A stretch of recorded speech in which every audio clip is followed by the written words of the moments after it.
25 A level physics paper MCQ එකේ පළවෙනි ප්‍රශ්නේ.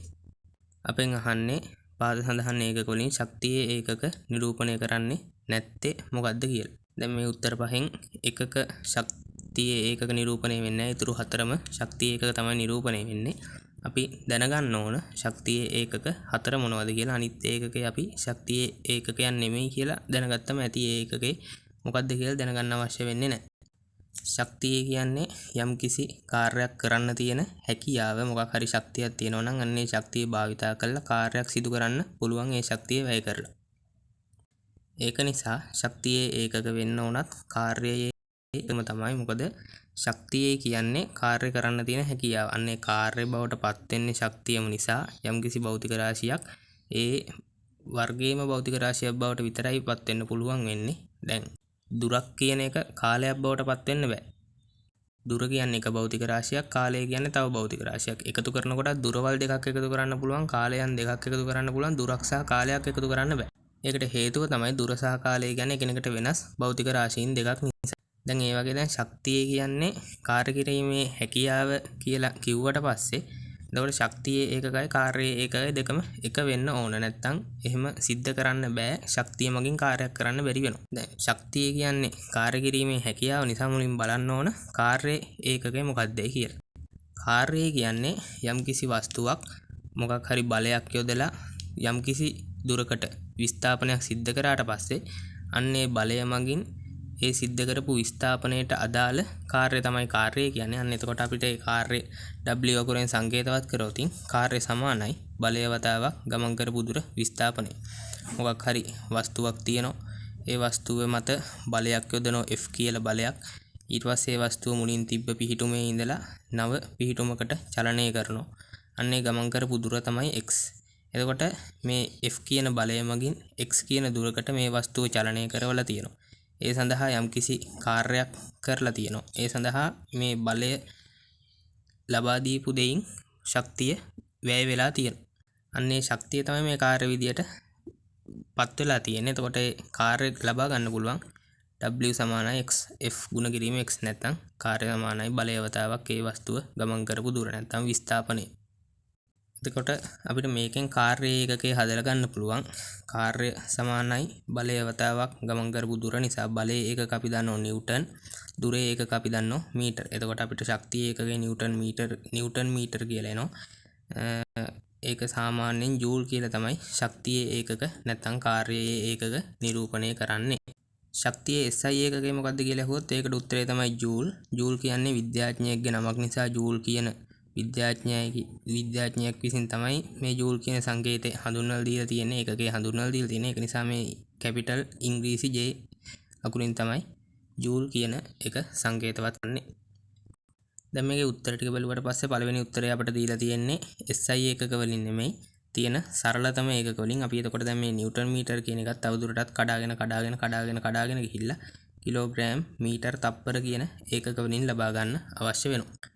දැන් අපි දන්නවා F සමානයි ma සමීකරණයෙන් ගන්න පුළුවන් බලයමයින ඒකකේ නිව්ටන් නම් ස්කන්ධයමයින ඒකකේ කිලෝග්‍රෑම් නම් ත්වරණය අපිට ගන්න පුළුවන් ms ඍණ 2 කියන එකෙන්. එතකොට අපිට කෙලින්ම නිව්ටන් කියන එක වෙනුවට ලියන්න පුළුවන් kg ms ඍණ 2 කියලා. ත්වරණය කියන්නේ a සමානයි ඩෙල්ටා v බෙදීම ඩෙල්ටා t. ඒ කියන්නේ යම්කිසි කාල ප්‍රාන්තරයක් තුල ඒ වස්තුව ගමන් කරලා තියෙන ප්‍රවේග වෙනස බෙදීම ගත වූ කාලය කියන එකෙන් තමයි අපි ත්වරණය කියන එක ගන්න. ප්‍රවේගය කියන්නේ යම් ස්ථානයක ඉඳන් තවත් ස්ථානයකට ගමන් කරලා තියෙන දුර ඒකීය කාලයක් තුලදී මැන්නට පස්සේ අන්න ඒකට කියනවා ප්‍රවේගය.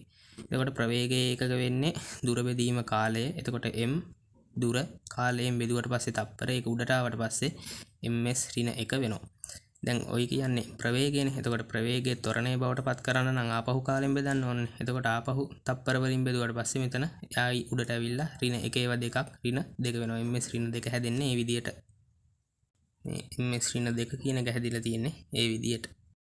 දැන් එතකොට අපි හොයාගත්තා නිව්ටන් කියන එක ලියන්න පුළුවන් kg ms ඍණ 2 විදියට. දැන් අපට ඕන වෙන්නේ නිව්ටන් මීටර. ඒ කියන්නේ ශක්තිය ඒකකයේ වෙන්නේ නිව්ටන් මීටර වෙන්නේ මේ kg ms ඍණ 2 කියන එක ආපහු මීටර වලින් ගුණ කරන්න ඕනේ. එතකොට එනවා kg m වර්ග s ඍණ 2. එතකොට පළවෙනි උත්තරේ තියෙන්නේ මේ kg m වර්ග s ඍණ 2. ඒක නිසා පළවෙනි උත්තරේ ශක්තිය ඒකකයක් නැත්නම් කාර්යයේ ඒකකයක්. අපිට ඒක නිවැරදි උත්තරයක් විදියට ලකුණු කරන්න බෑ. අහලා තියෙන්නේ කාර්යයේ ඒකකයක් නොවන්නේ මොකද්ද කියලා. ඒක නිසා මේ kgm වර්ග s ඍණ 2 කියන එක නිවැරදි උත්තරයක්. නිවැරදි උත්තරයක් කියන්නේ පළවෙනි ප්‍රශ්නේ උත්තරේ එක නෙමෙයි. ඒක අහන්නේ වැරදි උත්තරේ. එක කියන්නේ නිවැරදි උත්තරයක්. ඒ වගේ තව උත්තර 4ක් තියෙනවා. තව මොකක් හරි උත්තරයක් තමයි වැරදි උත්තරයක් බවට පත් වෙන්න ඕන. දෙවෙනි උත්තරේ දීලා තියෙන්නේ වොට් තප්පර කියන එක. මේ වොට් කියන්නේ ක්ෂමතාවය කියන එක. ක්ෂමතාවය කියන්නේ යම්කිසි ඒකක කාලයක් තුලදී සිද්ධ කරලා තියෙන කාර්ය ප්‍රමාණය. යම්කිසි වස්තුවකට නැත්නම් යම්කිසි උපකරණයකට ඒකීය කාලයක් තුලදී කරන්න පුළුවන් කාර්ය ප්‍රමාණය වැඩි වෙන තරමට අපිට කියන්න පුළුවන් ඒකේ ක්ෂමතාවය වැඩි කියලා.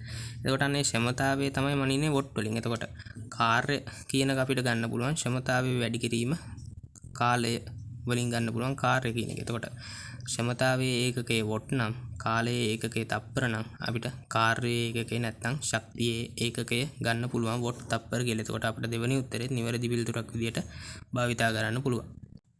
තුන්වෙනි උත්තරයට තියෙන්නේ කිලෝවොට් පැය කියලා. එතකොට මේ කිලෝ කියන්නේ උපසර්ගයක්. කිලෝ කියන්නේ 10 තුන්වෙනි බලෙන් ගුණ කරාට පස්සේ ඒක අවශ්‍ය වෙන්නේ අපිට වෙන්නේ වොට් පැය කියන එක. එතකොට මේ කිලෝවොට් පැය කියන එක අපි හදා ගන්න පුළුවන්.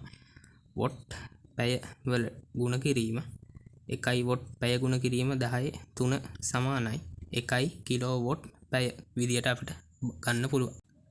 1 වොට් පැය කියන එක 10 3ෙන් ගුණ කරාට පස්සේ කිලෝවොට් පැය එකක් කියලා ගන්න පුළුවන් අපිට. එතකොට මේ වොට් කියන එක අපිට ලියා ගන්න පුළුවන් ජූල් තප්පර කියලායි. කාර්ය සමානයිනේ ක්ෂමතාවයේ වතාවක් කාලයට. එතකොට ක්ෂමතාවයේ සමානයිනේ කාර්ය බෙදීම කාලයට. මේ විතන ගත්තේ. එතකොට අන්න ඒකෙන් ගන්න පුළුවන් මේ වොට් කියන එක ක්ෂමතාවයේ සමානයි කාර්ය බෙදීම කාලයෙන්. ඒකෙන් අපිට ගන්න පුළුවන් කාර්ය මනින්නේ ජූල් වලින් කාලය තප්පර ඍණ 1යි. ජූල් යට තප්පර කියන එක උඩට ආවට පස්සේ JS ඍණ 1 විදියට ගන්න පුළුවන්. එතකොට මේ වොට් කියන එක JS ඍණ 1 විදියට ලියන්න පුළුවන් අපිට. එතකොට මේ පැය කියන එක වෙනුවට අපිට ගන්න පුළුවන් තප්පර. ඒ කියන්නේ පැය එකක් කියන්නේ තප්පර 60 වරක් 60නේ. තප්පර 60ක් කියන්නේ 1යි මිනිත්තු. ඒ වගේ මිනිත්තු 60ක් කියන්නේ පැය එකක්. එතකොට තප්පර 60 වරක් මිනිත්තු 60 සමානයි පැය එකට. එතකොට මෙතන 60 වරක් 60 තප්පර පවතිනවා. 3600 වතාවක් 10 3යි ජූල් තප්පර වර්ග තප්පර යට ආපහු ගුණ කරන්න ඕන තප්පර වලින්. එතකොට අපිට එනවා ජූල් කියලා. මේක අවශ්‍ය වෙන්නේ නැහැ අපිට.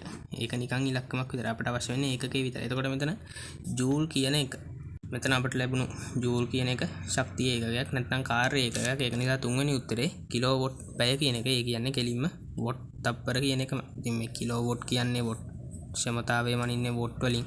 කිලෝවොට් වලින් කරන්නේ ඒක ටිකක් වැඩි ක්ෂමතාවයක් මයින් එක. පැය කියන්නේ කාලය මයින් ඒකකයක්. තප්පර කියන්නේ කාලය මයින් ඒකකය. එතකොට ක්ෂමතාවයේ ඒකකේ කාලයේ ඒකකයකින් ගුණ කරාම ලැබෙන්නේ කාර්යයේ ඒකකයක්. කාර්යය නැත්නම් ශක්තියේ ඒකකයක් නම් ඉතින් මේ තියෙන්නේ ක්ෂමතාවයේ ඒකකයක්, මේ තියෙන්නේ කාලයේ ඒකකයක්. ඒ දෙක ගුණ කරාම ලැබෙන්නේ ශක්තියේ ඒකකයක් නැත්නම් කාර්යයේ ඒකකයක්. එතකොට තුන්වෙනි පිළිතුරත් නිවැරදි පිළිතුරක්. හතරවෙනි උත්තරේ දීලා තියෙන්නේ වෝල්ට් ඇම්පියර් තප්පර. වෝල්ට් කියන එක සම්බන්ධයෙන් අපිට ගන්න පුළුවන් සමීකරණයක් වෙනවා V = IR කියන සමීකරණය. එතකොට මෙතන ක්ෂමතාවය ගන්න පුළුවන් P = VI කියන සමීකරණය. මේක දැනගෙන ඉන්න ඕන ධාරා විද්‍යුතය උගන්වන සමීකරණය. මෙතන P කියන්නේ ක්ෂමතාවය, V කියන්නේ වෝල්ටීයතාවය, I කියන්නේ ධාරාව. එතකොට මෙතන VI වලින් අපිට ගන්න පුළුවන් ක්ෂමතාවය කියන එකට වෝල්ට් වතාවක් ඇම්පියර්. VA කියලා මේ මෙතන තියෙන්නේ ක්ෂමතාවය. එතකොට මේ ක්ෂමතාවය කාලයෙන් ගුණ කරලා තියෙන්නේ. කාර්යය සමානයි ක්ෂමතාවය ගුණ කිරීම කාලය. එතකොට කෙලින්ම කාර්ය ඒකකේ නැත්නම් ශක්තිය ඒකකේ තමයි මේ තියෙන්නේ. ඒක නිසා හතරවෙනි පිළිතුර නිවැරදි පිළිතුර. එතකොට අපිට පස්වෙනි උත්තරයට දීලා තියෙන CVS ඍණ 1. C කියන්නේ කූලෝම් කියන එක. ඒ කියන්නේ ධාරාව නෙමෙයි ආරෝපණ ප්‍රමාණය.